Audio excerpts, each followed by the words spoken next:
Virginia Governor Ralph Northam, like Senator Tim Kaine, has been a member of a black church for decades. And before the COVID-19 crisis, Governor Northam would actually travel 40 miles each Sunday just to attend the First Baptist Church of Capeville, a largely African-American congregation about 40 miles down the shore from HONNAH, Virginia. And his black pastor stood behind him when compromising photos surfaced that showed Northam wearing blackface during medical school. But in December 2020, Governor Northam told Virginians that God is everywhere, and you don't have to worship in a church. And for over a year, with the assistance of State Attorney General Mark Herring, Northam successfully evaded a summons from the sheriff of the city of Alexandria in the first filed and longest surviving court challenge against the lockdown orders that had canceled in-person worship. And the office of the Attorney General has argued to the court that despite the receipt of multiple copies of correspondence regarding the case, they had never formally received the summons nor the complaint, and accordingly filed a motion to dismiss the case in April. But what would Jesus do? In Giacoletto v. Amac Zinc Company, the Seventh Circuit had to review the findings of fact from a jury in a case of age discrimination in employment, and was compelled to determine whether there was sufficient evidence for a reasonable jury to find that age was a determining factor in the decision of the employer to terminate the employment relationship. Under Giacoletto, a reviewing court may consider both direct evidence of discrimination, such as actual statements of a discriminatory nature, or actual discriminatory policies. But a reviewing court may also examine circumstantial evidence, especially in cases invoking strict scrutiny, involving substantive constitutional rights or a traditional suspect class, to determine if there are factors such as statistical imbalances that suggest that discrimination was a factor, or circumstantial evidence that the employer's preferred justification is pretextual or sincerely expressed. In court, allegations must be more than conclusory and must allege specific facts that led to a reasonable inference of intentional discrimination, more than naked assertions largely devoid of further factual enhancements.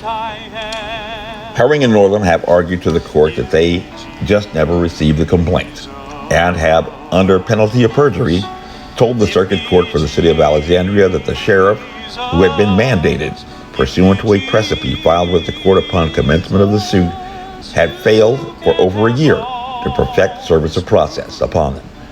But despite the fact that a failure to comply with a mandate from the court is chargeable as contempt against the sheriff, and despite the fact that the penalty for malfeasance in performance of duties is a forfeit of that office, not even the state's top legal official, Mark Herring, has initiated actions against the sheriff of the city of Alexandria, nor the governor. And most recently, Herring's office has joined with the city attorney for the city of Alexandria to argue that at least a Christian who brings a complaint alleging a violation of religious liberty in that municipality lacks standing to bring suit, on the rationale that no justiciable injury will be recognized by that court that celebrates diversity and inclusion. Governor Northam has repeatedly acknowledged that he is fighting a biological war, and has repeatedly conceded that although having served as an Army surgeon, he has no actual experience with biological warfare.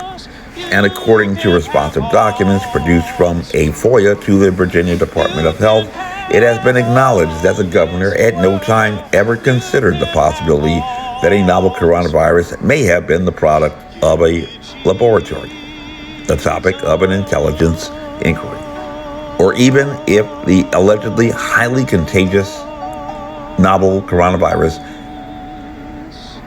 may have the potential to be weaponized and pose a threat to Virginia residents.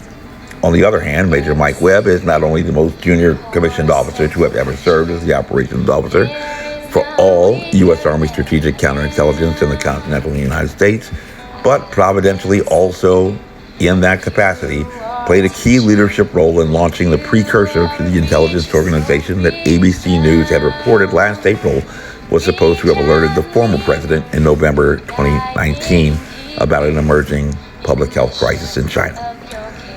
Would a rational trier of fact find it intelligent to disregard intelligence during an unprecedented public health crisis? We say it would. Like Reverend Jesse Jackson, who had been an advocate for vaccines to the African American community that has lagged behind other demographics in vaccinations, Major Mike Webb has a rich family history that is tied to the civil rights movement.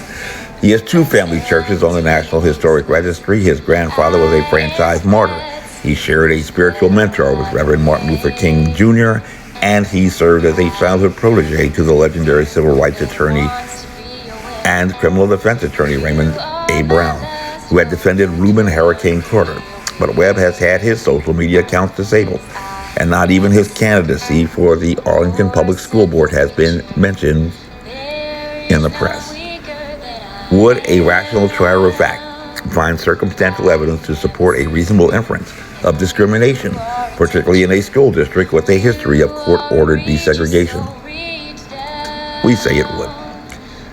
But perhaps most importantly, evasion of a summons in a matter involving a federal question is not only a conspiracy to violate civil rights, a felony punishable by up to 10 years in prison, but also a predicate offense under the federal racketeering statute, for which only 2 transactions within 10 years are required to establish a pattern of racketeering activity.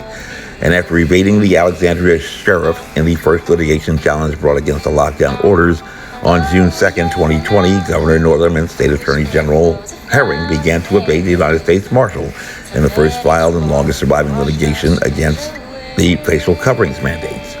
Would a rational trier of fact find circumstantial evidence to support a reasonable inference of discrimination and violation of civil rights? We say it would.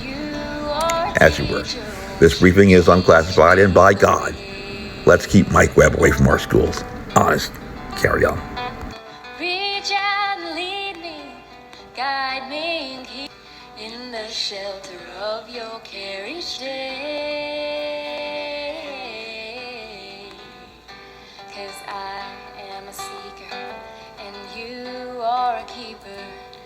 You are a leader, won't you show me the way?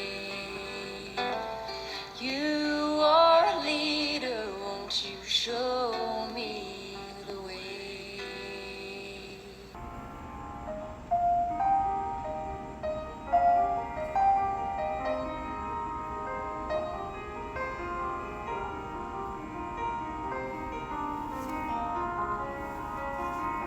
This advertisement was authorized by Mike Webb.